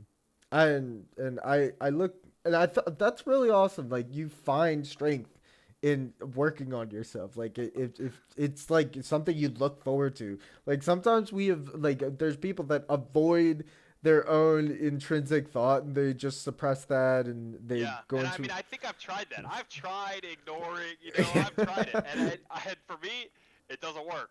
And so I'm constant. I mean, and it's not to say like I've figured it out, right? I haven't. I haven't figured it out, but I constantly am trying to, Hmm. and there is comfort in that, for sure. It's like this little voice in your head. It's like creeping up. It's like gotcha, bitch. It's, Yeah, yeah, yeah, exactly.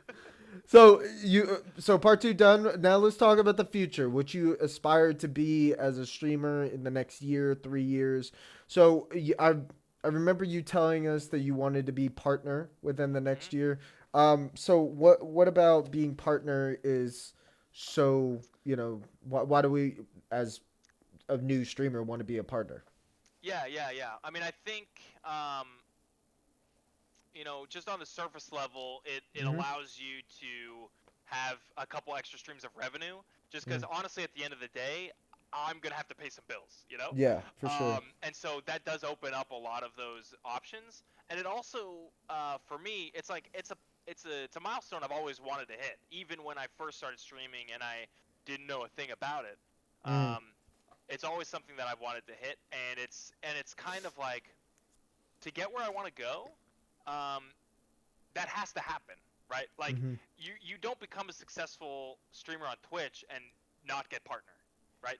Those two things don't happen like separately, right? So um, that's a big reason why I'm focusing on it, and I think it's one of the few like tangible goals that you can set Mm-hmm. as a streamer, because people ask me, what are your metrics, or how do you know that you've made it, or how do you know, when are you happy with what you've achieved?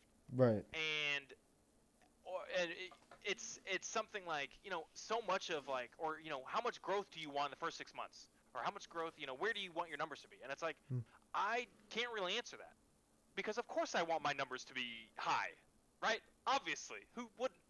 But Mm-hmm. it's is that realistic? Probably not. And it's also not entirely in your control, right? So this goes a little bit back to like, I just try to promote the best content and the best entertainment that I can, and if people respond to that, perfect. Um, so yeah.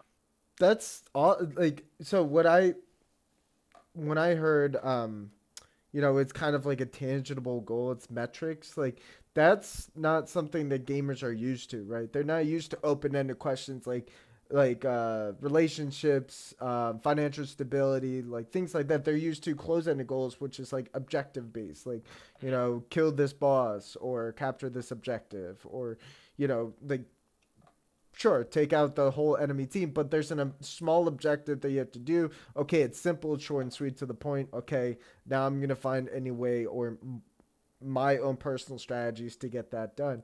Twitch, YouTube, whatever. Well, I don't know about YouTube and Facebook and their metrics, but Twitch per se keeps it very simple, right? You become affiliate, then you become partner, and then so forth, and you move on, and again, as you said, there's no success without becoming partner first, right? Hmm. So I think it provides gamers with a new, sure, source of revenue, but a simple, as what we call simple, but it's a linear path or a path towards Hmm. getting this next level and Yeah. leveling up your character, your And stream. yeah, and I mean, I think it's good too because like you need some sort of direction in like this nebulous that is trying to stream Mm-hmm. on the internet. Like everybody wants to do it, a ton of people are doing it, and so like Twitch setting up those essentially like guardrails in a way, I think is smart because it gives people like,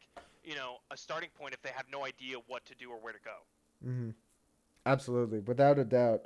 What about in 3 to 5 years? Say you already get partner. What are some kind of bigger goals that you got? Yeah, I'll be honest. I haven't really thought 5 years ahead, and I almost certainly haven't even thought 3 years ahead. Um, but what I am thinking of, is my immediate, essentially, runway is what I've been calling it. Mm-hmm. And that, and then with that, analyzing kind of where my trends are and what is going to be realistic, and putting it in a lens of realism, right? Like understanding, like chances are it's hard to be successful, right? And Yes, it so is. chances are like I'm not gonna be the next Summit 1G or the next Tyler Watt or the next Pokey. That would be difficult as a male, but you know what I'm saying. Like Mm-hmm. it's so kind of where I'm shooting for is right now some sort of sustainability, right? Right. I'm trying to essentially have a runway to take off on my plane to just get it up in the air. If I could just get it up in the air, then we're good to go. But but some of the things I think about is the runway long enough to actually do that? And I'm not entirely sure if it is. Mm-hmm. But it goes back to what we talked about earlier in the interview is like, you know, if the runway's too short, I'll be able to see that before I'm there. You know, Exactly. and I think reflecting on that and looking forward is good Mm-hmm. at a certain point. If I think if you do it too much, especially in streaming, it can drive you insane. Mm-hmm. And it's something that I've seen happen with streamers. It's something that I try to fight with myself, to make sure that you're not killing yourself over your metrics, but understanding that at the end of the day, that's what it is. Mm-hmm. Absolutely. And as you said, something like attainable, something like you can see the very close to you, not too far away, because if you have a greater goal, like I'm gonna get 1,000 views by the end of like next 2 years, it's like, well, hold on there, kid. You still Yeah, got like a few steps to right. get through before you can get there.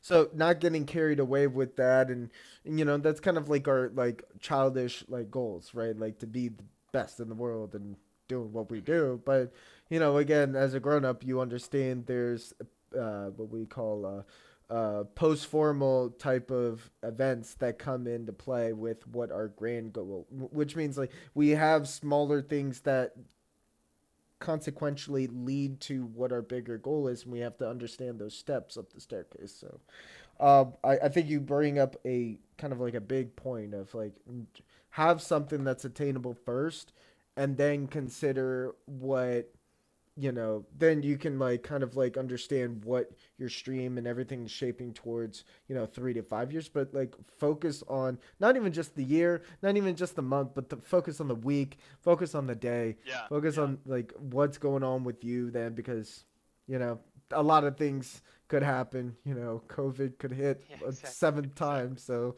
you might have to be ready for that. Hmm. What about your schedule? Has anything kind of been brought up that might impact your schedule towards streaming, or is this kind of like a pretty steady schedule?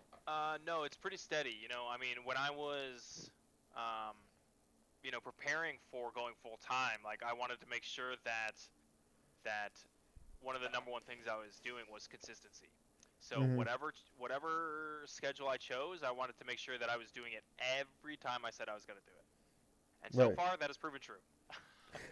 So far. Yeah. And I think like you have your typical schedule of say how about this?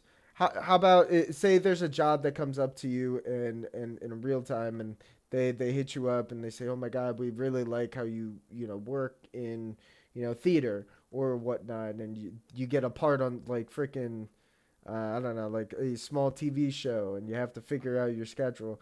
Would you put the stream first over this new Yeah, I would job? put the stream. I would put the stream first, and that's Okay, and that's because I have this runway, and I'm gonna take the best shot that I can. And so right now, that's my priority. Mm.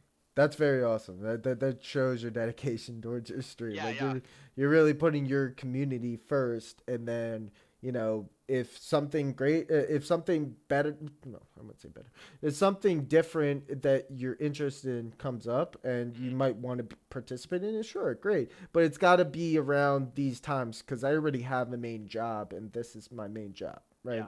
Yep. Exactly. Yeah. So let's think about the future. How would you improve your mental health, your self care, self improvement, mindfulness, just mental health in general? How would you kind of improve it going forward? Yeah, I mean, that's something that's been at the forefront of my thoughts, since before I even started doing this. Mm-hmm. And so essentially, what my thought process is on making sure that I'm staying mentally healthy is just making sure that I'm getting exercise, Mm-hmm. I am getting, social interactions outside of gaming, and that I am also keeping myself physically healthy because for myself a lot of those times they are coinciding. Mm-hmm. If I'm mentally or if I'm like physically not treating myself well, right? I'm eating a ton of takeout, or I'm, you know, you know, X, any number of vices you want to throw out, right? Like those go hand in hand with me. So treating myself well as making sure that I have, you know, um, off time or cool down time, things like that, and making sure that I'm not getting burnt out. Mm-hmm. And for exercise and like social interaction, so those change over time as well, right? Like Hmm. exercise, you might find something like a sport or whatever that might like really kind of influence you to keep going in that direction of exercise. And then people, you might find new people that you might Hmm. want to hang out with more than the people you're hanging out with now. Like Yeah. that always changes over time. So you kind of like live that moment, right? Like that's kind of like the theme I've gotten from you is like you live in the like whatever is going on then and living in the present. That's what I'm gonna go for, and if anything changes, I'm gonna be ready for that change, right? Yeah, yeah, and I really, I focus on, in terms of like career wise, like I want to focus on one thing and one thing only. And Mm-hmm. honestly, one thing I will say, prior to streaming full time, Mm-hmm. was I was still streaming casually, and I had kind of determined after one of these test runs that I had mentioned earlier, I had streamed close to a full-time stream schedule for about 2 months, Mm-hmm. and found some good success. Um, and during that time, and when that was over, right, when I had to go back to work, pay bills, all this other stuff, Right, I exactly. realized that I didn't really want to do streaming half-assed, right? Mm-hmm. So, and because I knew what it took, I knew like in those test runs, I knew like how punishing it is to skip streams, how punishing it is not to keep a consistent schedule, how punishing it is to switch games around frequently. Like Mm-hmm. I learned a lot of those things prior to doing this, and in the months leading up to going full time, I wasn't streaming a ton because I didn't want to drag people along, kind of. If I was going to stream, I wanted it to be my best, and Mhm. my best wasn't going to be achievable for me because I wanted to be able to be more consistent. And I simply couldn't really do that with a full-time job as well as all of my other activities. Mhm. And so, I have mad respect for streamers that are able to keep consistent schedules with a full-time job or, whatever else they've got going on because it's hard. I've Mhm. done it and it's hard. And I even was like, yeah, I'm not really gonna fuck with that anymore. Like I was like, because it's hard, and I was like, but I did know that I wanted to come back and stream full time. So I didn't want to, in the months leading up to like my announcement of going full time, I didn't want people to think about me as inconsistent or Mhm. as a different schedule, right? Mhm. When I came back, I hadn't streamed for 4 or 5 months, and then when I came back, I said, like I went live and I was like, boom, we're full time. Like when Mhm. people came into the stream after 5 months of being gone, I was like, I'm full time now. Yeah. This is not a drill. It's happening and it's real. Mhm. And how did So, they react to you becoming a full-time streamer? um, well, I think people respond to like that level of commitment. Essentially, is what it is, Mhm. right? Like I'm Mhm. saying, I'm committing to this and I am serious about it, and I think people respond to that. And like that's kind of how you strive your life. You want to show commitment. You don't want to do something half-assed. You want to give it your all or and if you do fail in the process, at least you know what you've done and that you have, given it your all. But Hmm. there's also that drive to even if you're like things aren't working the way you are, that you're still gonna push yourself forward and still trying to drive towards that next step, even if you have to scrape freaking board to get it. You have to Yeah. get through it. You have to chop Hmm. a couple heads off. You gotta do it. You're still gonna do it, and you're still gonna work for it. And if that's not enough, then fine. Then there's Hmm. still something else that you can do to kind of like achieve this next step. But there's still that goal that is just there that it's there and you want to get it and there's nothing that's going to stop you to get it, right? Have you found that when you're gaming, um, when you're streaming, do you go into this kind of like a trance, right? Like you go into this world where you kind of separate from what's around you. All you have is your monitors. You have your people. Yeah, I think that certainly is a thing sometimes. Mm-hmm. Like I think as an entertainer, you learn to keep yourself in the moment. Mm-hmm. Um, and that was something that I think I kind of learned, and I kind of did automatically through theater, through Mm-hmm. acting and other things. Like Right. you kind of learn how to put yourself in a headspace that's different than your normal maybe. And also it allows you like that creative energy to just kind of just focus up. And I don't know, have you seen the movie Soul, right? Yeah, I've Like seen it. I've definitely where seen you got the guys doing the piano and the music's all going around, kind of like that. Yeah, like, yeah. No, that makes sense. And I thought like as you would be able to answer that so much more clear as a theater minor or whatever it is. I as somebody who specifically studied theater, like you would understand being in that scene where like you've Hmm. sure you're somebody else or you're being this persona, but like you get like just lost in it. Yeah, yeah. Absolutely gone. So just a couple more questions in regards to like getting lost as a streamer or as a gamer. What are it before you get into this trance mode, before you get lost in what you're doing? What are some things that you should consider? If I was like a new gamer, what would like a new gamer would be like freaking like 5, 6, 7, 8 years old, right? So if you're talking to those kids, like what would you say about gaming that you should know before you get really started on this path? Um, I don't know. I think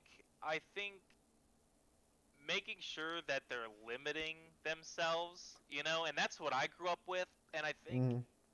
kids, these darn kids these days, I think it's even more difficult to limit that kind of stuff because you're constantly around technology, you're constantly around screens, Mm-hmm. and I think it's even easier for parents of this coming generation to just kind of give the kid a tablet, give the kid Mm-hmm. a video game, and Mm-hmm. they are automatically just drilled into Glued. it, you know. Yeah. And so I think like, and but some of it is, if you're talking to like young kids about this, like I don't know what I would say to the kids themselves because a lot of that is dependent on like parents and their upbringing, like, um, but I would just say like, it's good. It can be good to get lost and to enjoy those moments, but understand like that there's more than just video games because I think it can be so easy to just get caught up in it. You're in the grind. You're gonna get the next level. You're gonna do this. You're gonna do that. And a lot of times I find myself struggling with this too. Like I can feel myself so like sucked into the game or like the computer or the screens that like Mm-hmm. you literally sometimes just need to step back Mm-hmm. and just walk off and just not be in front because it can be so difficult to just like pull yourself away from it. And there's Maybe nothing. that's a little bit more on the negative side than a positive like yay, but So there's nothing wrong with that, right? Like there is nothing wrong with taking a break from these games. Like if you're grinding out, and like or you know what? Say you started playing, you're having bad games already. You're having like two, three bad games. Is it okay to walk away and just take a oh break? yeah, Yeah. oh yeah, So there's never a limit. encouraged honestly. Yeah. So there's never a limit. Like if you say Yeah. whether it's a couple hours or say it's a couple of games, there's no limit to breaks and taking Mhm. breaks when you need them, right? What about for streaming? What are some of kind of the things like so we talked about entertainment, skill, the flow in chat. What are some other things that kind of intermingle with, being a successful streamer or just being a streamer in general? Yeah, I mean, I think a couple things that I like to make sure that I've got in order, like before I start stream, is I don't want like I want to be able to focus on stream when I'm doing it, right? So when I'm Mm-hmm. on stream, if I have to worry about something else, like some real life thing or some task I didn't get done, like I Mm-hmm. think it really distracts me, and it's not good. So like before the stream, I try to get all my stuff ready to go, because basically things got to be good for 6 hours, right? Right. Like I just have to make sure like the house is in order or whatever in your life needs to be dealt with. Just do it ahead of the stream, and I think you'll have a way more successful time. Be prepared for the next 6 hours. That is a big kind of commitment there. But like you're right. Like I make sure the doors are locked. Make sure that if you ate already eat because like Yeah. like say like for those who eat at 7, like I can't think of it. Me personally, I can't think about eating until like midnight, until like late at night. Hmm. And say consider if you're doing like a full time job and you gotta wake up early in the morning, like Yeah. you have to find your personal needs. You have to find those personable needs, right? So it's like a matter of planning in the Hmm. long run. You're really Yeah. just planning your this portion of your life. Um, and say whatever the result of those 6 hours happen, it happens. You go over the tape, you review it, you figure out what went right, what went wrong, whatever. But in the end, you're really just kind of like just committing, to whatever is going to happen in the next 6 hours, regardless of the result. Um, Yeah. Yeah. and that's what it means to be a streamer. Yeah. And I mean that's part of the fun. You Yeah. you turn on the stream and who knows what the hell's gonna happen, or what people are gonna say or who you're gonna interact with. Hmm. It's part of the magic. So my very last question Hmm. for you is where can we find you on social media so that the viewers can like kind of catch up and see if they want to see Yeah. their favorite Ferrano? Yeah, so I'm on Twitch obviously at Mooseman Moosemayn, Mm-hmm. as well as Twitter, which is the same handle, Mm-hmm. um, and I'm on Discord. I have a Discord server which you could find on the stream, and also a YouTube channel called Moose Gaming, where I've just recently started building that from the ground up. It's a little bit more difficult to get started than having streamed already on Twitch for 4 years, but you got to start somewhere, so Are you that's thinking where it about is. that for like a stream team? Is Moose Gaming for like, Oh, I mean, when I was creating my YouTube channel, I was like, the first thing that popped in my head was something like that, right? Because I uh, don't want, one of the things that, is like, your name and your brand. Like, I don't want, mhm, I don't want to be For Honor Moose, or like For Honor Moose Man, or have my YouTube channel be, you know, Moose for Honor, or be associated with a specific game, because I think that right, that artificially or needlessly limits yourself right. in your brand. So the first thing that came to my head was Moose Gaming.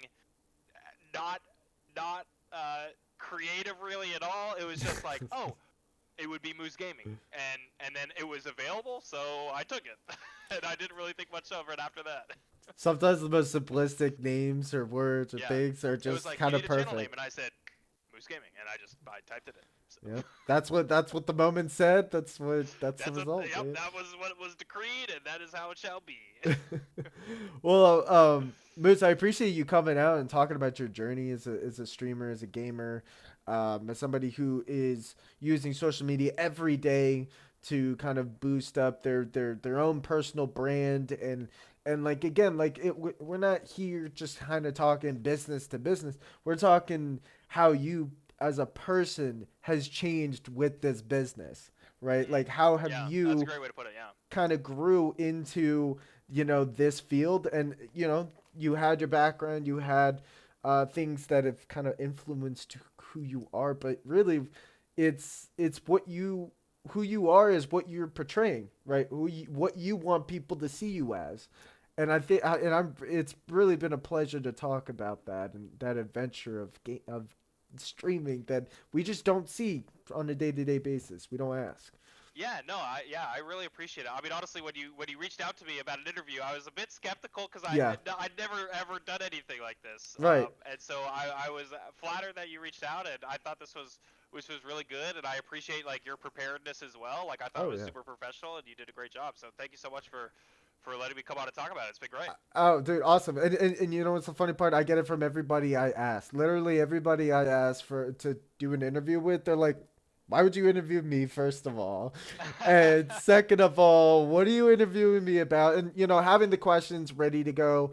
I just want you to know that these, like, all of this is not going to be used for data or whatever. It's kind of like for my own personal data to have, so that when I am kind of like creating research and stuff, I can base it off like the information the streamers say because they're really truly the professionals. You guys are really truly the professionals. I'm just kind of like a listener, like kind of like the data gatherer, just kind of like putting it all together so that in the future we can have research for gaming, social media, and mental health, like Hmm. something we've never ever had before Yeah, in this lifetime. So yeah, I appreciate you being a part of that journey as well as I was a part of being a part of your story. Like it's yeah, been really a huge pleasure, man. Thank you again, man. yeah. And Appreciate it. likewise, yeah. Thank you so much. Absolutely, man. Have a good one.